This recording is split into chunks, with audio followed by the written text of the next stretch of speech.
جب تک آپ اور میں اپنے طور طریقے نہیں بدلیں گے، جب تک ووٹ واشنگٹن سے ہوگا، پاکستان سے نہیں۔ آپ کو لگتا ہے پاکستان میں کبھی الیکشن ہوئے ہیں؟ ہمیشہ سلیکشن ہوا ہے۔ آپ پھر بھی جا رہے ہیں الیکشن میں حصہ لینے۔ میں کبھی نہیں کہتا چینج چاہیے مجھے، کیونکہ شریعت اور قرآن میں چینج نہیں ہو سکتا۔ جو شریعت ہے اور قرآن ہے اس میں کبھی چینجنگ نہیں ہوتی، اور میں کبھی نہیں کہتا کہ مجھے چینج چاہیے۔ مجھے وہ چاہیے جو میرے آئین میں لکھا ہے، جسے یہ اسمبلی کے اندر بیٹھے ہوئے لوگ اسمبلی نو نو نو نو نو بالکل نہیں۔ اس آئین کو پڑھیں، کیونکہ آسما جہانگیر نے اس آئین کو اپنا بنایا ہوا ہے، صفدر عباسی نے اس آئین کو اپنا بنایا ہوا ہے، پر دستور پاکستان کا آرٹیکل نمبر 1 یہ کہتا ہے کہ یہ سلطنت خدا داد پاکستان ہے، مطلب یہ اللہ کی زمین ہے۔ اگر میرا گھر ہے تو میرا قانون چلے گا۔ آپ نے مطالعہ پاکستان کی 9th کلاس کی کتاب پڑھی ہوگی جس کے اندر 14 نکات قائد اعظم کے ہیں، پر آپ آئین پاکستان پڑھنا بھول گئے جو منشور قرآن سے ہے۔ شاید نہیں پڑھا ہوگا آپ نے، اگر پڑھا ہوگا تو آسما جہانگیر آپ کو اس کے اندر سے کچھ اصل نکال کے دے دیں گی، آپ کہو گے وہ صحیح ہے۔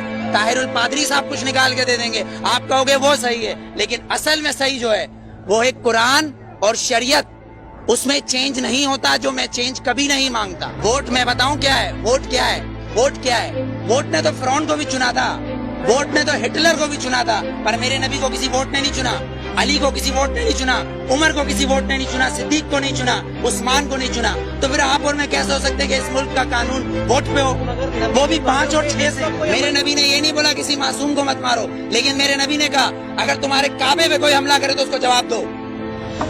اقصی کے اندر نماز پڑھنا ہے مجھے، تمہارا قانون مجھے پڑھنے دے گا؟ میرا قبلہ اول ہے، یہودیوں نے اس میں گھوڑے باندھے ہوئے ہیں، تو پھر میں کیا کروں؟ اگر لال مسجد کے اندر مشرف حملہ کرے گا تو میں کیا کروں؟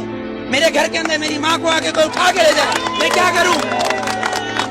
میرا قانون اس کی اجازت دیتا ہے، میرا قانون اس کی اجازت دیتا ہے۔ آرٹیکل 63 اور 62، آرٹیکل 63 اور 62 اس بات کی اجازت دیتا ہے کہ چیف جسٹس کو بھی چیک کرو، چیف جسٹس کو بھی چیک کرو۔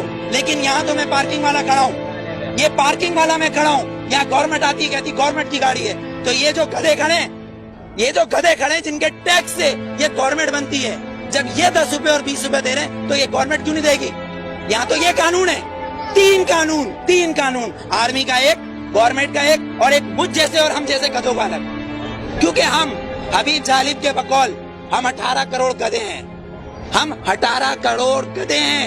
اگر صوفی محمد سواد کے یہ کہیں کہ میں دستور کو نہیں مانتا، آئین کو نہیں مانتا، تو وہ کافر، اس کو گرفتار کر لو، نظر بند کر دو، ٹھیک ہے، اس کو بند کر دو۔ اگر کوئی سیاستدان کہے کہ میں اس دستور کو نہیں مانتا تو وہ الیکشن کا حقدار۔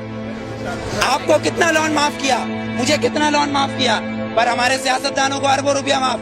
بلاول زرداری صاحب کا 30 ارب روپے کا محل رائے گڑھ میں بن رہا ہے، وہ بھی کس سے لیا ہے؟ ملک ریاض سے، Malik Riaz. No you are not corrupt, I am not corrupt, Malik Riaz is a corrupt, ایک کرپٹ مین ہمارے پریزیڈنٹ کو پیسہ دے رہا ہے اور کہہ رہا ہے رائے گڑھ میں محل بناؤ، اس لیے کہ نواز شریف کا محل ادھر ہے۔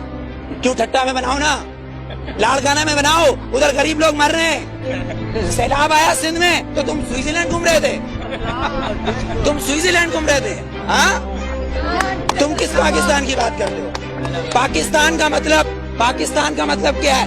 پاکستان، فارسی میں استان کو کہتے ہیں شہر، اور پاک ہے پہلا کلمہ طیب مانے پاک، اور طیبہ کا مطلب مدینہ ثانی ہے۔ یہ سن لے یہ یہودی حکمران جن کی ڈورے صرف واشنگٹن اور نیو یارک سے چلتی ہے، لندن سے ہلتی ہے، کسی کی پشاور، کوئٹہ، پنڈی یا کراچی سے ڈورے نہیں ہلتی، ان کی امریکہ سے ڈورے ہلتی ہے۔ جس دن ان کی کعبے سے ڈورے ہلیں گی اس دن ووٹ دوں گا، ورنہ بائیکاٹ۔